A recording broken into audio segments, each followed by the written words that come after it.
Monsieur le Président, à mon tour, juste quelques mots. Je crois que mon collègue Louis Pozzo-di-Borgo a bien reprécisé les choses et revalidé ce que nous mettons en œuvre depuis maintenant 3 ans. Je voudrais donc remercier le président de l'exécutif pour nous accompagner cette démarche fort intéressante, au même titre que les services qui ont beaucoup travaillé sur le sujet.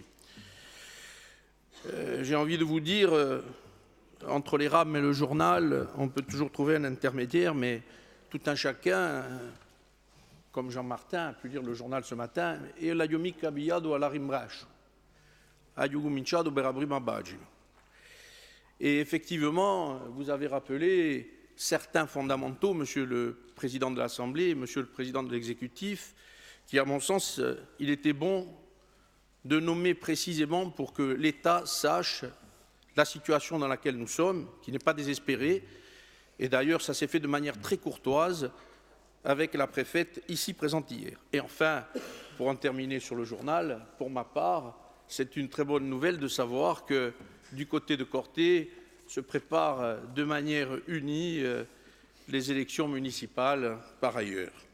J'en terminerai pour le journal parce que l'exercice est effectivement budgétaire et que je crois que nous avons autre chose à expliquer aujourd'hui, même si je serai bref. Sur l'économie, on parle de fonctionnement et Louis l'a rappelé tout à l'heure, nous avons trouvé une situation et effectivement, je partage votre point de vue, le nettoyage des AP doit être quelque chose que nous devons faire le plus rapidement possible. Mais chacun devra en prendre la mesure et ses responsabilités. Il s'agit de supprimer des programmes qui ont été installés depuis fort longtemps et j'ose espérer que nous le ferons en connaissance de cause, sans grincement de dents, les uns et les autres. Mais je vous promets que nous y sommes prêts et nous nous sommes préparés. Et d'ailleurs, je me permets de repréciser que les AP n'ont augmenté que de 8% cette année. Alors, on peut y voir le verre à moitié vide ou à moitié plein, mais quoi qu'il en soit, pour ma part, je le verrai à moitié plein. En matière d'investissement, j'ai envie de vous dire que aussi, nous avons réalisé ni plus ni moins cette année, peu ou prou, ce qu'avaient réalisé les 3 collectivités ensemble l'année dernière. Donc, il me semble que nous sommes plutôt en phase avec ce que nous souhaitons faire, même si le fait de mettre en œuvre la collectivité de Corse est problématique, pose des problèmes. Nous en sommes conscients, tout le monde en est conscient, mais nous travaillons pour que les choses s'améliorent. Enfin, des sources d'économie sur le fonctionnement, bien sûr que nous devons y continuer, nous y atteler et en faire, mais j'aurais voulu vous dire que nous avons, à mon sens, 2 passerelles que nous n'avons pas complètement explorées en matière de recettes.